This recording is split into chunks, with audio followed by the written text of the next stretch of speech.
তো এই দলের যে কমিটি, স্ট্যান্ডিং কমিটি সহ পুরো দেশের যে কমিটি, পুরোটাকে বিলুপ্ত করে দেওয়া উচিত এবং এটা পুরোটাই একটা ক্রিমিনাল সিন্ডিকেট। এই পুরোটা করে দেওয়ার পরে যদি তাজ ফ্যামিলি, যেহেতু তারা ঐতিহাসিকভাবে বারবার আওয়ামী লীগ বিপদে পড়লে দায়িত্ব নেয়, যদি তারা নিতে চায় সেটা নিতে পারে, অসুবিধা নাই। তবে রিমিয়াপা একবার সাক্ষাৎকারে দেখলাম বলছেন যে আমাদের কাছে হাইকমান্ড থেকে যোগাযোগ করা হয়েছে, এবার আমরা না করেছি। মানে এর আগ পর্যন্ত তারা বহুবার, কিন্তু আপনি দেখবেন হিস্টোরিক্যালি 75 এর পরে বারবার তারা কিন্তু খুব গুরুত্বপূর্ণ সময় আওয়ামী লীগের হালটা ধরে, আবার খুব বিশ্বস্ততার সাথে শেখ পরিবারের কাছে দিয়ে দেয় যে আপা এবার আপনি চালান। তো এইটাকে অনেকে, আমাদের এখানে একজন আছেন রকমনু, আপনারা চিনেন অনেকে, তিনি বলেন যে তাজ সিনড্রোম। তো এই তাজ সিনড্রোম থেকে যে তাজ ফ্যামিলি বের হয়ে এসছে, এটা একটা খুব ভালো ব্যাপার আর কি। এবং আমাদের আরেকজন মানে খুবই রেসপেক্টেড সাংবাদিক মাসুদ কামাল, উনি বলছেন যে আমার তো আওয়ামী লীগের অনেকের সাথে কথা হয় ফোনে, হোয়াটসঅ্যাপে। তা আমি একদিন তাকে মানে একটা বিজ্ঞাপন বিরোধী সময় জিজ্ঞেস করলাম, ভাই আপনার ভয় করে না? কেন ভয় করবে, আমি তো আর কাউকে ভয় পাই না, আমার বউ ছাড়া। তাই বললাম যে ভাই আপনি যে ক্রিমিনালদের সাথে যোগাযোগ রাখেন, এটা কি আপনার ভয় করে না? আপনার তো উচিত তাদেরকে ধরিয়ে দেওয়া। না রে ভাই, আমি জানি না তারা কোথায় আছে, কিন্তু উনি হোয়াটসঅ্যাপে কথা বলেন। তো আমাদের এই ধরনের মাইন্ডসেট ক্রিমিনালদের ব্যাপারে, মানে এটা শুধু কিন্তু মত প্রকাশের স্বাধীনতার ব্যাপার না যে আমি কথা বলবো ওনার সাথে, এটা আমার মত প্রকাশের স্বাধীনতা। দে আর ক্রিমিনাল। ওই ক্রিমিনালদের তাহলে আসতে পারেন, পাবলিকলি আসতে পারেন, আসার পরে আমরা তাদের সাথে কথা বলবো। এটা হচ্ছে আওয়ামী লীগ প্রশ্ন। এটা ফাহাম ভাই খুব রাইটলি বলেছেন যে আওয়ামী লীগ নিষিদ্ধের জিকির তুললেই হবে না, মানে এটা ইট ইজ নট প্র্যাকটিক্যাল এবং এটা ঠিকও না। কিন্তু তাহলে আমাদের কি করতে হবে? আমরা তো আওয়ামী লীগকে যেভাবে আমাদের নাইভ লিবারেল, সরি যদি এই শব্দটা কাউকে হার্ট করে থাকে, আমাদের নাইভ লিবারেল যে সোসাইটি, তারা যেভাবে বলতে চায় যে আওয়ামী লীগকে আপনি ইলেকশনে আসতে দেন, জনগণ রায় দেবে, অসুবিধা কোথায়? এই কথাটা খুব মানে মুশকিলের, কারণ হচ্ছে জনগণ ইতিমধ্যে আওয়ামী লীগের বিরুদ্ধে রায় দিয়েছে 5 তারিখ, এর চেয়ে বড় রায় হয় না। ঠিক আছে, তাহলে এখন আপনি কি করবেন? আমার মনে হয় 3টা ইলেকশন আওয়ামী লীগ দলগতভাবে এখানে রিগ করেছে, এটার বিচার হতে হবে। আমি নিষিদ্ধের কথা বলছি না, কিন্তু দলগতভাবে এটা বিচার হওয়া উচিত। কারণ আদারওয়াইজ এটা মানে আপনি আবার ইলেকশনে আসতে দেবেন এবং তারপর আওয়ামী লীগ কিন্তু সোসাইটিতে নর্মালাইজ হবে। আপনারা দেখতে পাচ্ছেন নবনীতা চৌধুরী সহ অনেকের বয়ানের মধ্য দিয়ে তারা, কিংবা আমাদের প্রিয় খালেদ মহিউদ্দিন ভাই, উনিও যেভাবে আওয়ামী লীগের বিভিন্ন যারা, ধরা যাক সাদ্দামকে যেভাবে টকশোতে আনতেছেন, এবং উনি বলছেন কেন লাদেনেরকেও তো টকশো করা যায়, বা লাদেনেরও তো ইন্টারভিউ নেয়। তা আমার প্রশ্ন হচ্ছে খালেদ ভাইয়ের প্রতি যে আপনি সাদ্দামের গুহায় যান, তাহলে লাদেনের গুহায় যায় তো, যারা লাদেনের সাক্ষাৎকার নেয় তারা তো লাদেনের গুহায় যায়, তো সাদ্দামের গুহাটা কোথায়? আপনি সাদ্দামের গুহায় গিয়ে তার ইন্টারভিউ নেন, এটা তো খালেদ ভাই বললে হবে না যেগুলো আমার মত প্রকাশের স্বাধীনতা আছে ইত্যাদি। সো যারা ক্রিমিনাল, এখানে আমাদের প্রধান চ্যালেঞ্জটা আমার কাছে মনে হয় এটা হচ্ছে ইন্ডিয়া। আমরা ইন্ডিয়ান কোয়েশ্চেনটা কিভাবে সলভ করবো বা কিভাবে আমরা ডিল করবো, এটা তো সলভ করা যায় না পুরোপুরি, কিন্তু এটা আমরা কিভাবে ডিল করবো। কারণ এই মানচিত্রটা তো আমরা মানে উঠিয়ে দিতে পারবো না যে আমরা সবাই বাবর হবো টাইপের যে এক ধরনের কথা শোনা যায়। তো এটা তো খুবই হঠকারী কথা আর কি, আমার কাছে মনে হয় যে আমরা সবাই বাবর হবো টাইপের কথা, এগুলো আমাদের না বলাই ভালো। কারণ হচ্ছে যে আমাদেরকে এই মানচিত্রটা আছে ধরে নিয়ে আমাদেরকে কাজ করতে হবে, এবং কিভাবে আমরা আমাদের স্বার্থটা রক্ষা করব।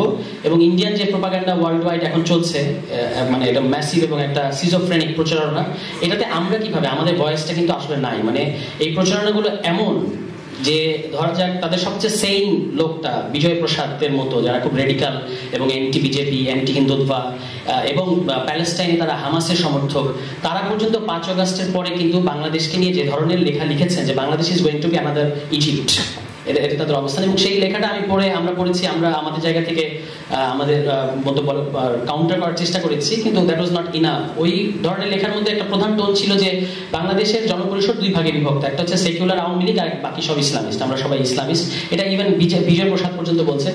তো আমি ওই লেখাটা পড়ে যেটা পাই নাই সেটা হচ্ছে যে বিএনপির মতো একটা দল, মানে যাদের 2বার রাষ্ট্র ক্ষমতায় যাওয়ার অভিজ্ঞতা আছে এবং যারা নিজেদেরকে ঘোষিতভাবে বলে যে আমরা ডানের বামের ডানে, এই দলকে বাংলাদেশে আছে ধরে নিয়ে আপনি যদি আপনার অ্যানালাইসিসটা সাজান যে বাংলাদেশের ভবিষ্যৎটা কি, এবং নতুন করে ছাত্রদের একটা রাজনৈতিক শক্তি হয়ে ওঠার একটা সম্ভাবনা আছে, তারা তাদের মতো করে কাজ করছে, এই বিবেচনাগুলো বিজয় প্রসাদের লেখায় ছিল না।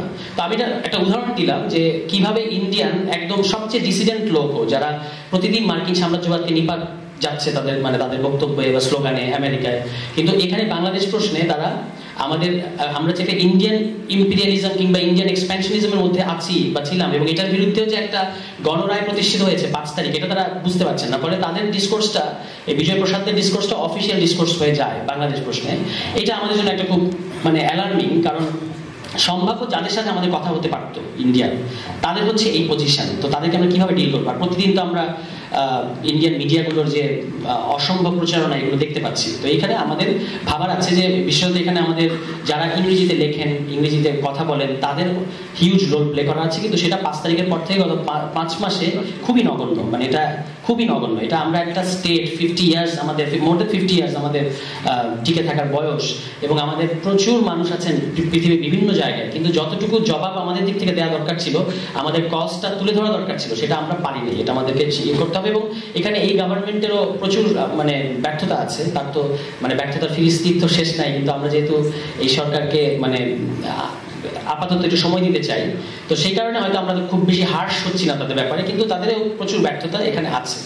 এখন এখানে আমাদের কি করার আছে? আমি মনে করি যে মানে ইন্ডিয়ার আমাদের যে কজটা, বাংলাদেশ মানে কেন ইন্ডিয়ার এই রিয়াকশন, এটা প্রথমত আমি একটু আমার মতো করে ছোট্ট করে বলতে চাইবো। ইন্ডিয়ার এই রিয়াকশনটা হচ্ছে, এটার সাথে আমি মিল পাই ইসরায়েল এবং প্যালেস্টাইনের যে সম্পর্ক। এই অস্ত্র চুক্তির পরে ইসরায়েলের একটা ইয়ে ছিল, ওয়েস্ট ব্যাংক এবং গাজায় তারা পিএলওর মতো একটা সংগঠনকে বসায় রাখবে, যারা তাদের হয়ে ট্যাক্স কালেক্ট করবে, তাদের হয়ে ইসরায়েলের সিকিউরিটিটা দেখে দেবে। এই ধরনের একটা সংগঠনকে তারা ওখানে রাখবে এবং তাদের কার্যকর কোনো সভরেনিটি থাকবে না। মানে সভরেনিটি ওই অর্থে যে ইসরায়েল তো ওখানে ট্রুপস ঢুকিয়ে দিচ্ছে না, কিন্তু পিএলও আসলে পুরোপুরি ইসরায়েলের হয়ে কাজ করবে। এখানে কিন্তু বাংলাদেশ আওয়ামী লীগ তারা গত 15 বছর এই ধরনের একটা রোল প্লে করেছে। আপনাকে এখানে করিডোর দিতে হবে ইন্ডিয়াকে, এবং ইন্ডিয়ার সিকিউরিটি কনসার্ন আছে, ইন্ডিয়ার সিকিউরিটি কনসার্নের জন্য আপনার এখানে ইলেকশন হতে পারবে না, ইত্যাদি ইত্যাদি। এবং ইন্টারেস্টিংলি যে ইন্ডিয়া জানুয়ারি মাসের আগে এখানে তো একটা আন্দোলন ছিল বিএনপির নেতৃত্বে, আমরাও সেই আন্দোলনে ছিলাম, যদিও আমি নিজে বিএনপি কখনো করি না এবং করবো না ভবিষ্যতে, কিন্তু আমরা আন্দোলনে ছিলাম বিএনপির সাথে, যুগপৎ আন্দোলনে। সেই আন্দোলনের আগে ইন্ডিয়ার অবস্থানটা এরকম ছিল যে election, tug of war, Islamic fundamentalism versus democracy, এটা ছিল তাদের ফ্রেম। এবং সেখানে তারা বলার চেষ্টা করেছে, যদি আমরা ইলেকশন বা বাংলাদেশের ডেমোক্রেসিকে ফস্টার করতে চাই, কিংবা ডেমোক্রেসিকে আমরা প্রমোট করতে চাই, ইলেকশন দিতে চাই, তাহলে আসলে ইসলামিক ফান্ডামেন্টালিস্টরা ক্ষমতায় আসবে। সুতরাং আওয়ামী লীগকে বিনা ভোটে ক্ষমতায় রাখাটাই ডেমোক্রেসি। এটা হচ্ছে ইন্ডিয়ান এক্সপ্রেসের মতো পত্রিকায় তাদের সম্পাদকীয় পজিশন। এটা গেল জানুয়ারি পর্যন্ত। কিন্তু ইন্টারেস্টিংলি এখন এই জুলাইয়ের পরে ইন্ডিয়া বাংলাদেশের নির্বাচন নিয়ে অতি উদ্গ্রীব হয়ে গেছে, মানে উইচ ইজ ভেরি সাসপিশিয়াস, যে হঠাৎ করে কেন ইন্ডিয়া বাংলাদেশের নির্বাচন নিয়ে, এবং কেন নির্বাচন দিচ্ছে না, ইউনূস সরকার কি চায়। এবং তারা তো এখন ইউনূস সাহেবকে মোল্লা ইউনূস ডাকা শুরু করেছে, যে মোল্লা ইউনূস কি চায়, তারা নির্বাচন দিচ্ছে না কেন, অনির্বাচিত সরকার কতদিন থাকবে। বাই দ্য ওয়ে, আমি এটা একটু ক্ল্যারিফাই করি যে আমি কিন্তু ইউনূস সরকারকে অনির্বাচিত মনে করি না। অবশ্যই এটা ভোটের মধ্যে দিয়ে ইলেকট্রাল একটা গভর্নমেন্ট না, কিন্তু অনির্বাচিত বলতে যে 111-এর যে টোনটা আসে, আমি এটা এই গভর্নমেন্টকে সেভাবে দেখতে চাই না। এটা আমি হয়তো অন্য কখনো ক্লিয়ার করবো বা অন্য কোনো সময়। কিন্তু এটাকে অনির্বাচিত বলতে যেভাবে বোঝায়, মানে ম্যান্ডেটহীন একটা গভর্নমেন্ট, এটা সেই গভর্নমেন্ট না। কিন্তু ইন্ডিয়া এখন বাংলাদেশে যে একটা রিফর্মের কতগুলো জায়গা তৈরি হয়েছে, রিফর্মের আমরা খুবই ক্লোজ টু রিফর্মস, এবং কিছু টেকনিক্যাল বিরোধিতা আছে বা দ্বিমত আছে রাজনৈতিক দলগুলোর সাথে, ছাত্রদের কিংবা অন্যান্য পক্ষের, কিন্তু রিফর্ম করতে হবে, সংস্কার করতে হবে। এই ব্যাপারে মোটামুটি একটা আমাদের জাতীয় ঐক্য আছে, অন্তত দৃশ্যমান আছে। এইটা আমি মনে করি যে ইন্ডিয়া একটা খুব তার একটা খুব মাথা ব্যথার কারণ হয়েছে, যে বাংলাদেশ যদি রিফর্ম করে এবং একটা মোটামুটি পৃথিবীর বিভিন্ন দেশের স্ট্যান্ডার্ডে একটা ডেমোক্রেটিক স্টেট হয়ে ওঠে, ফাংশনাল একটা স্টেট হয়ে ওঠে, তাহলে ইন্ডিয়ার জন্য এটা খুব মুশকিলের ব্যাপার।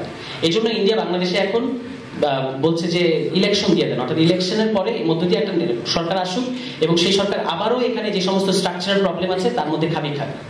এই রাজনীতিটা এখন ইন্ডিয়া করতে চাচ্ছে।